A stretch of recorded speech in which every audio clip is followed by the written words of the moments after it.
The Real Story of the Bible. Episode 3, Sons of Abraham.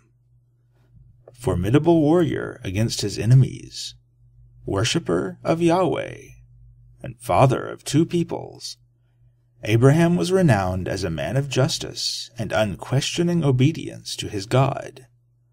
But who really was Abraham? The people now known as ethnic Jews, historically as Israelites and Canaanites, along with genetically close relatives, ethnic Arabs, are descendants of ancient prehistoric inhabitants of the Levant region. Subsistence agriculturalism had permitted rapid population growth late in the Neolithic, or the most recent portion of the Stone Age. During the preceding Bronze Age, Canaanite villages and city-states emerged. The precise origins of the Abraham legend, as well as that of his progeny, Isaac and Ishmael and their descendants, are not known. Evidence suggests that at least some of these characters may date back to the early Canaanite period.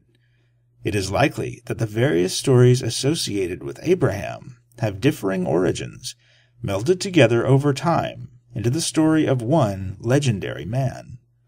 Much of this melding may have occurred during the exile-era writing of the Torah, as Canaanite Israelite, tribal, and regional identities themselves became melded together. The man Abraham, in some form, may or may not have existed. He might have been, for instance, a formative figure within an early Canaanite city-state, an early priest or a chieftain. We will probably never have a definitive answer to this question, as information regarding individual persons of antiquity is seldom available through archaeology, except in extremely unusual cases.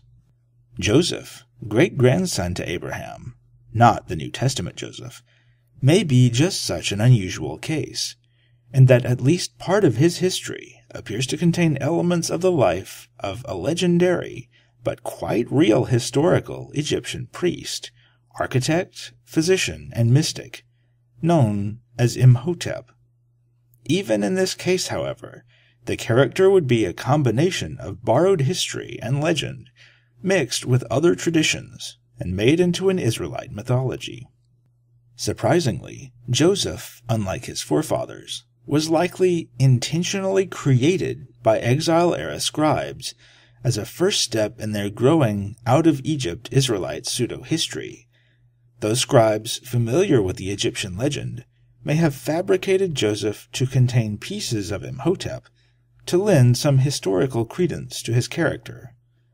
From Moses demanding that Pharaoh let his people go, then wandering 40 years in the desert, to Joshua and his untrained Israelite armies crushing city after city of Canaan in holy warfare, historical fabrications would not end with the tale of Joseph.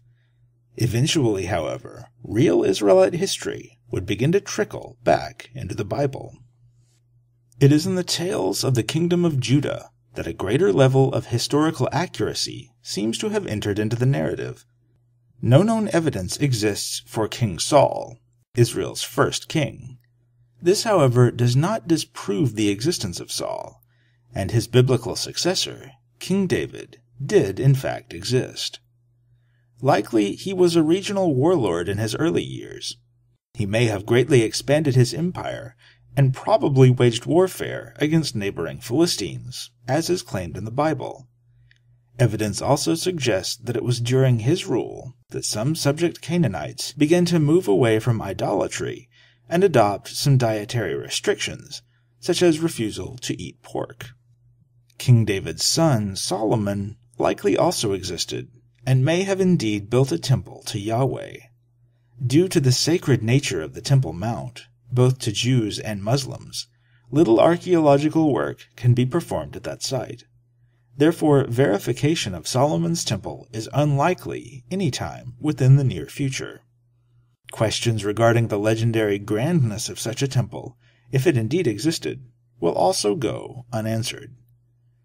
The nation of Israel would only last a few hundred years before conquest by Babylon, and after that would be continually passed from one regional military power to another. But the story of the Bible hardly ends with the independent Israelite nation. In fact, it's just the beginning. Thank you for watching The Real Story of the Bible. Please return next week for Episode 4, Handwriting on the Wall.